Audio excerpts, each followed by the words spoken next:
Merci de nous rejoindre une fois de plus pour explorer les principes du succès. Tout homme désire réussir, mais en réalité, c'est quoi le succès? Comment y parvenir? Et pourquoi y parvenir?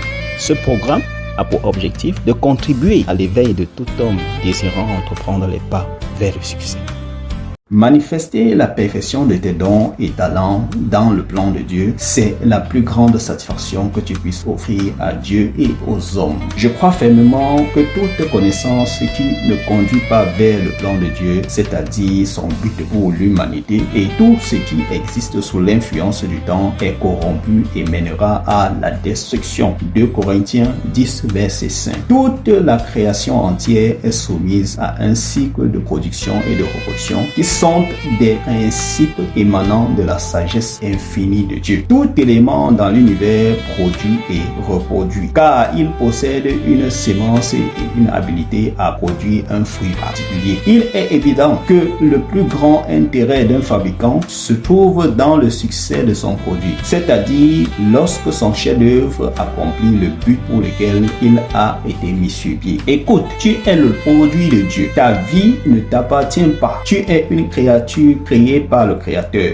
Dieu t'a conçu pour fonctionner d'une façon précise, pour un but précis, selon Jérémie 1, verset 5. La plus grande satisfaction que tu puisses offrir à ton Créateur, c'est de fonctionner comme il a voulu et d'accomplir son but pour toi. Je crois profondément que tous les problèmes auxquels sont confrontés le monde entier aujourd'hui sont liés au fait que les hommes veulent devenir autre chose que la raison pour laquelle Dieu les a créés. Rien ne pourra avoir une amélioration sur le long terme sur cette terre si l'humanité ne revient vers le plan initial de Dieu. Toute décision humaine non animée par la pensée de Dieu conduira toujours au déclin, aux confusions et aux conflits. Ce n'est qu'une question de temps. Proverbe 19, verset 21.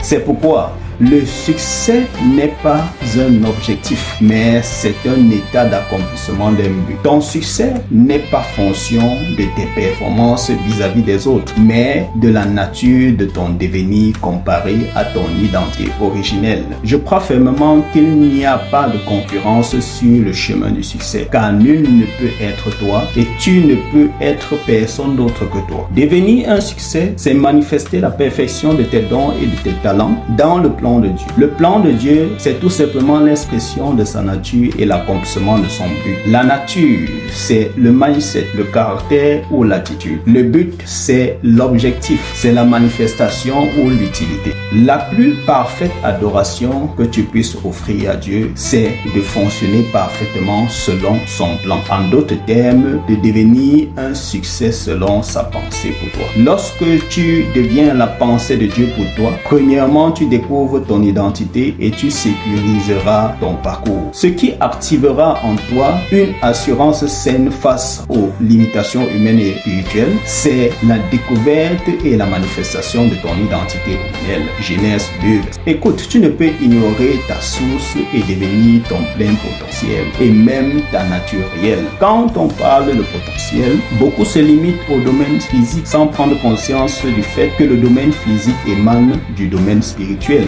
Ta réelle source, c'est Dieu le Créateur. Genèse 1, verset 26. Écoute, tout produit est censé refléter les caractéristiques et la nature de sa source. Tant que tu ne reflèteras la nature et les caractéristiques de ta source, à savoir Dieu, alors tu malfonctionneras. Tout produit qui malfonctionne n'atteindra jamais son plein potentiel et n'accomplira jamais le but de son existence. Deuxièmement, tu bénéficieras de la provision divine en permanence. Écoute, toutes les ressources dont tu as besoin pour accomplir ta mission se trouvent sur cette terre et elles sont programmées pour servir au dessein de Dieu. Somme 23, verset 1. Matthieu 6, verset 33. L'abondance surnaturelle est réelle mais conditionnée. Les provisions de Dieu obéissent à des lois et principes. La loi de la semence et de la moisson en fait partie. Tu ne pourras jamais être arrosé si tu n'arroses pas. Beaucoup appliquent mal cette loi. Il ne s'agit pas ici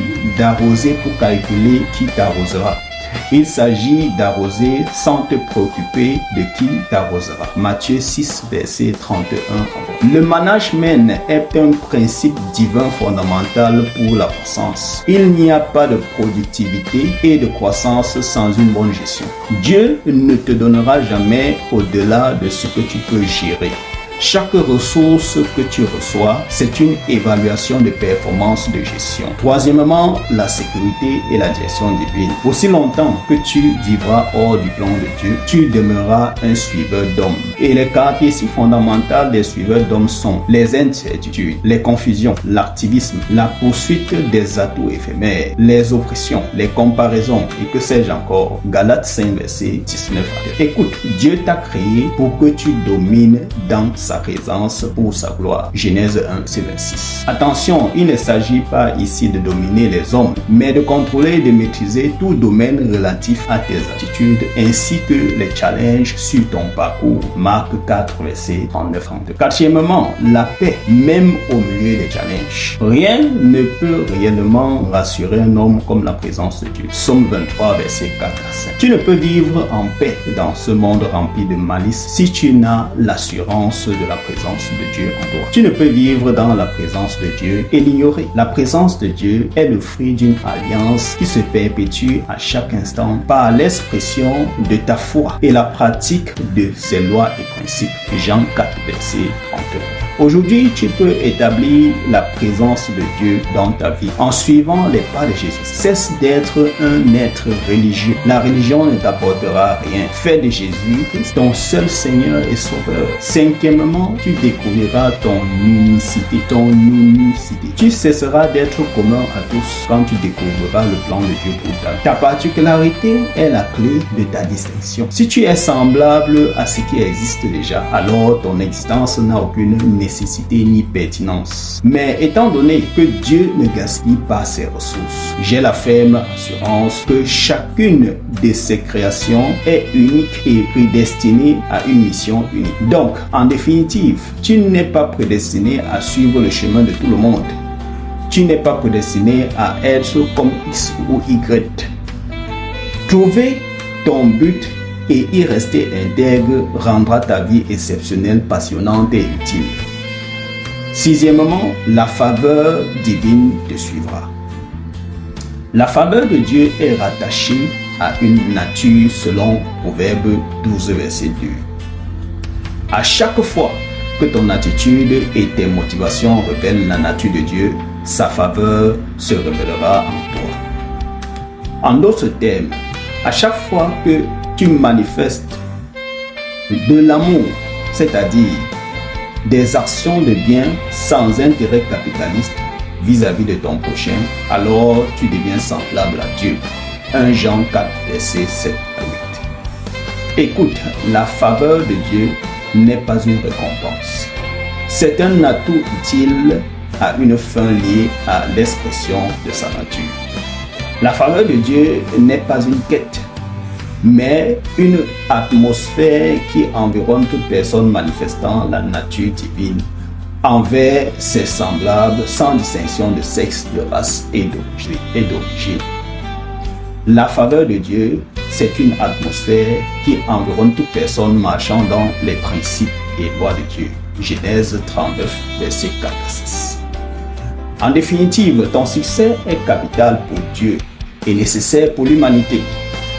Mais pour atteindre cet état, tu dois non seulement raffiner et manifester ton potentiel en permanence, mais préserver la présence de Dieu en toi en permanence à travers une alliance perpétuelle que tu peux renouer avec lui aujourd'hui et maintenant.